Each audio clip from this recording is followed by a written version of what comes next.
जो नगरीय परिवेश है उसकी समझ हम लोग विकसित करें। गांव से थोड़ा सा भिन्न नगरीय परिवेश इसलिए होता है कि वहाँ की जो पृष्ठभूमि है उसमें जो विकास की बयार है या विकास की जो धारा है उसको बहुत गतिशीलता से, बहुत तेजी से उसको मूव किया जाए, और शहरीकरण का जो कार्यक्रम है वो एक समन्वय के साथ में हमारा जो प्राकृतिक एनवायरनमेंट है आसपास का और हमारा जो विकास है एक समन्वय रूपी धारा में बहे और समेकित विकास उस क्षेत्र को मिल सके। ये एक अपार हर्ष का विषय है कि यहाँ के माननीय विधायक जी ने भी प्रयास किया और तरबगंज को आदर्श नगर पंचायत बनाने के लिए भी प्रस्ताव जो है वो भेजा गया है शासन को।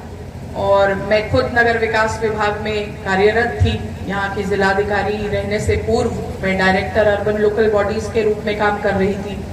तो मुझे पता है कि आदर्श नगर पंचायत के रूप में अगर आपकी ये नगर पंचायत चयनित हो जाती है, जिसका प्रस्ताव भेजा जा चुका है,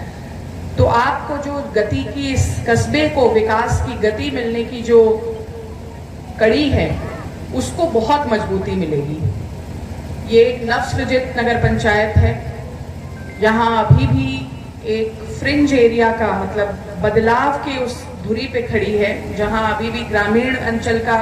फील है, उसको महसूस कर सकते हैं हम,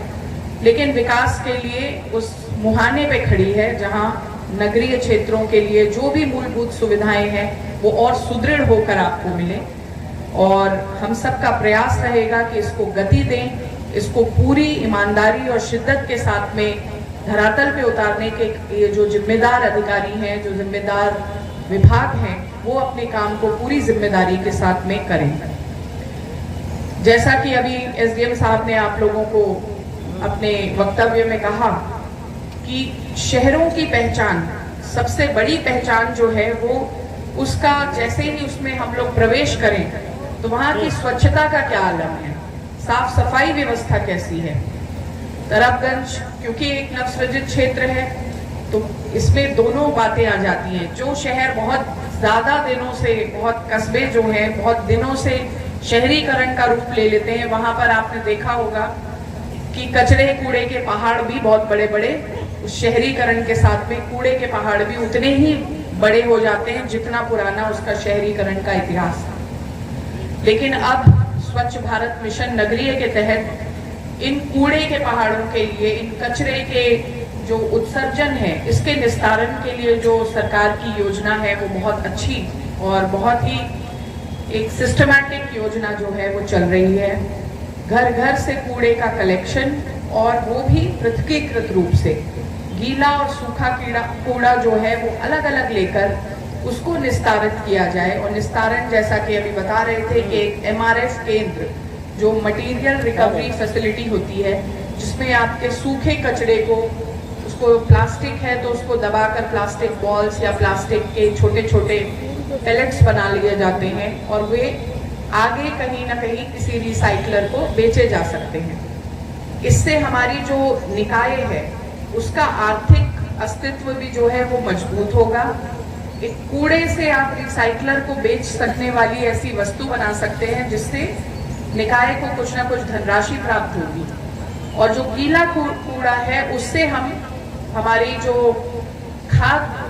बनाने की जो प्रक्रिया है या वेट वेस्ट से जो खाद वगैरह बनाने का जो कार्य है, उससे हम अपनी एक ऐसी व्यवस्था विकसित कर सकते हैं जहां हमारे पार्क अगर बन रहे हों या हमारे कोई किसान बंधु ही उस खाद का उपयोग कर सकते हो, उस तरीके की व्यवस्था में भी इसको लाने का प्रयत्न किया जाएगा। लेकिन सबसे महत्वपूर्ण कार्य जो है वो ये सफाई व्यवस्था में जन सहभागीदारी और हर एक नागरिक को ये समझ होना कि कूड़ा करकट साफ करने की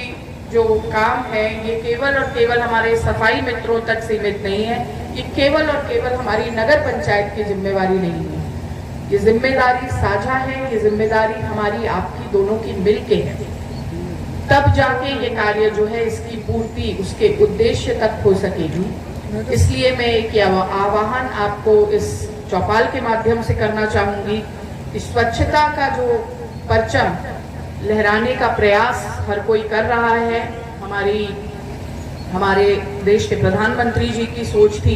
कि हर घर में टॉयलेट बने, और उसको आगे ले जाने का कार्य हमारे मुख्यमंत्री जी ने इज्जत घर के नाम पर हर एक हाउस होल्ड को एक टॉयलेट दिया, शौचालय दिया।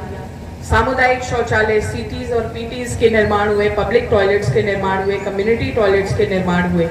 लेकिन उनके निर्मित हो जाने पर ये व्यवस्था वहीं पर खत्म नहीं हो जाती। इसकी निरंतरता बनाए रखने के लिए हमें आपको आगे बढ़ना है, इनका उपयोग करना है।